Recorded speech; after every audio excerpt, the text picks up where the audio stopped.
total investment in infrastructure for the next 5 years is almost $70 billion in projects to address congestion, also but improve safety and address any future needs of Florida as it continues to grow. Which brings us here to today, and you've got the picture of a bridge that I think most people who are either in Hillsborough or Pinellas know very well, the Howard Franklin. We are able to say that the Howard Franklin Bridge is the largest infrastructure project ever delivered in the Tampa Bay area. It's carried nearly 200,000 drivers a day for decades. It's been one of the most vital links that we have. The work that we've done over these many years has been significant. Obviously, we saw it during Hurricane Helene when folks were evacuating and up to Hurricane Milton. What's happening on this and behind us here, we will end up delivering a modern bridge that will increase capacity by 50%, that will strengthen hurricane routes and improve the safe and efficient movement of people and goods across Tampa Bay. So this is nearly $1 billion investment, and it will, of course, tie directly into other key projects, including Gateway Expressway Project and I-275 Express Lanes, which opened last spring in Pinellas County. It'll also do the existing, which we have on the handout, the I-275 widening in Pinellas County, which is going to be really, really good. We are demolishing, FDOT is demolishing now the old bridge. And so they're going to be continuing to do that. And then they will also be, even though we have the new bridge, they are going to be working on delivering those express lanes for folks. And so when that comes online, that's going to make a huge, huge difference. So this something needed to be done. This stuff is going to be really meaningful. We're also able to announce that we are breaking ground on the I-275 expansion, which is one of the largest moving Florida forward projects in the region. Hundreds of millions of dollars are going into this. This will relieve congestion in Pinellas County. It will help moving goods around the Tampa Bay area, and it will, of course, reduce travel delays. Some say up to 85% reduction in travel delays, regional economic value of over $1.42 billion. So by widening the I-275 lanes and adding new express lanes that connect directly into the Howard Franklin Bridge, we're building a continuous corridor of improved mobility and preserving I-275 as a major hurricane evacuation route. Now, hopefully, we don't need to use that in the ensuing years. I mean, sometimes we have long droughts where we don't get any major hurricanes. I mean, we had 10 years recently where we didn't have any. As it looks right now, I mean, we're late August. As you get into September, it's kind of like the frequency as you get into September, mid-September, late September. You know, that's kind of the most sensitive period if you just look historically about when these storms come. What we can say is at least right now, there's no activity on the horizon that would be concerning. So if it's a wave off Africa, obviously it would take time for something like that to come on the scene, develop. By the time it moves across the ocean, I mean, you're talking about many weeks at that point if there's nothing on the horizon now. Sometimes the ones on the Gulf, in the Gulf can form a little quicker and move.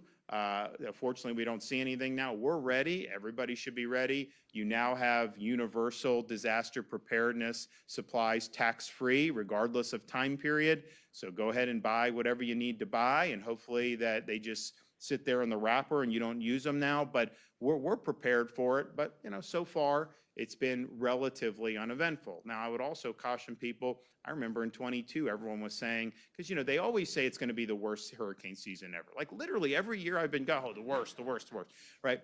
And it was like almost nothing in 2022.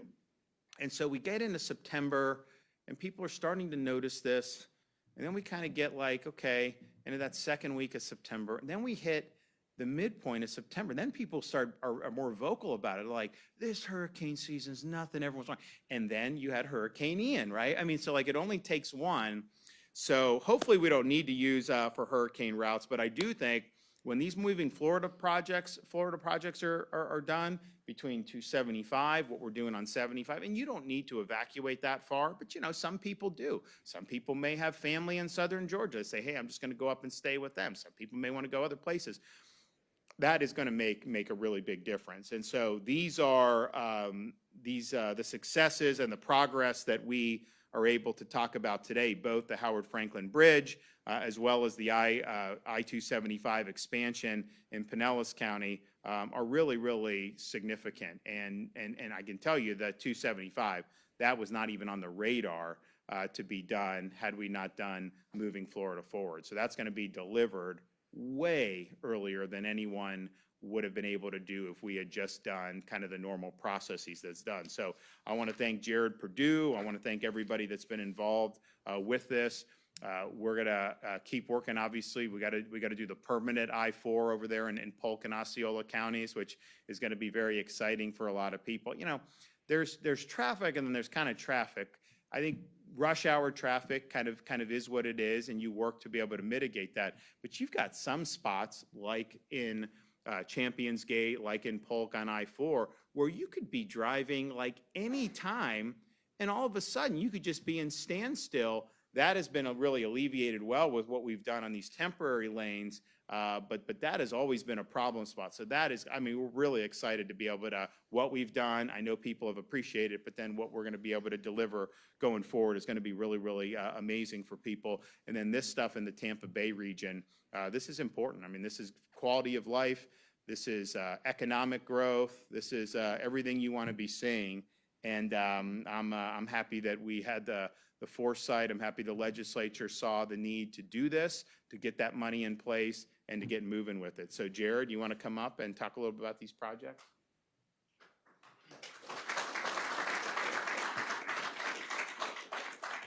Yeah, good morning. Thank you, Governor, for your leadership. I can truly say, because of your focus on transportation infrastructure and your leadership in transportation, we truly have become the envy of a lot of other states and other countries. We have some of the best transportation infrastructure in the world, and we're continuing to expand and improve on that quality every single day. I'm excited to be here today to highlight one, Howard Franklin Bridge, which is the largest project that we've ever done in this region, $1 billion project. Really important connection between Tampa and St. Pete communities. And the team has worked really diligently, worked really hard, and has kept this project on schedule the whole time. It is a very long bridge, a very complicated project, and there are so many milestones throughout the life of this project. What we're highlighting today is that we're actually beginning demolition of the original Howard Franklin Bridge, which was built around 1960. And you can see, you know, if you look at the new structure we've built, it is much, much higher than the original bridge. There's a reason for that. You know, a lot of times people ask, you know, how do you do emergency response in Florida? Well, the answer to that is, when you have a governor like Governor DeSantis and a legislature that supports it, you can continue to plan and build infrastructure that can resist these natural disasters. I mean, they come every year. We get them all the time. We should be prepared for it. And so you can see we've built the new bridge much higher, and I still remember vividly last hurricane season between, you know, Debbie, Helene, and Milton making landfall. I remember water lapping up on top of the old bridge, on top of the travel lanes, and it being very dangerous for vehicles. But that water didn't touch the new bridge. It didn't come anywhere close to it because we've significantly raised the elevation. We're going to continue to make strategic investments like that for emergency response. So I'm really proud of the team here. You know, even though we had, you know, some very difficult hurricane seasons, we've had a lot of impacts from that. The team worked really, really hard here on the Howard Franklin Bridge to actually keep it on schedule. And I'm happy to announce today that with the demolition, we're actually doing it on schedule, and this project is still tracking to finish when we originally anticipated. And when you look at that and realize that with all the impacts we've had from hurricanes, it really is remarkable what we've been able to do. And we have a few more milestones to hit. I mean, obviously we've opened the new lanes on the bridge. We still have to open the express lanes, and that's coming in the near future. And then also the multi-use path, which is going to be the first connection for pedestrians from these two communities. So we're really excited about that. We've made a lot of great progress. I think we've already removed around 36 spans from the old bridge. We have about 322 in total. It's going to be a lot of concrete. One thing that's interesting, we're going to take all of that concrete, we're going to crush it, we're going to recycle it and reuse it on other transportation projects. So we're really looking forward to that. Now, you heard the governor talk about moving Florida forward. This is a once-in-a-lifetime legacy investment. You haven't seen an investment like moving Florida forward anywhere else in this country. It injected $7 billion into an already record work program. It was already a record capital plan, the biggest we've ever had. It injected another $7 billion into that and advanced 20 major projects by at least 10 to 15 years. Some of them were not even funded. We have no idea when they would have been built. And I can tell you, I-4 in Central Florida is one of those. I'm sure everybody in this room has driven I-4. That project in total is a $3.4 billion investment. I have no idea when it would have ever been funded if it had not been for the governor's Moving Florida Forward initiative. And you heard him talk about those congestion relief lanes. They have literally cut people's travel time in half. So if you were in rush hour on Friday afternoon, usually it would have taken you anywhere from 2.5 to 3 hours to get from Orlando to Tampa. It has cut that in half. Now it's an hour and 15, hour and a half. This is a remarkable improvement. It's been an emotional experience for those that are using it, which brings me to the next point here with the Moving Florida Forward project, I-275. It connects directly to the Howard Franklin Bridge project limits. So it's going to take the capacity improvements that are being provided by the new Howard Franklin Bridge, and it's going to extend those another 7.5 miles into Pinellas County. Don't know when that project would have been funded without the governor's Moving Florida Forward initiative. So we're extremely excited about that, and we are already under contract. So we've already gone through procurement. We're already under contract. We're going to be breaking ground soon. And no pressure to the district secretary here in the room, but I'm confident he's going to finish early and under budget. So we'll see how that goes.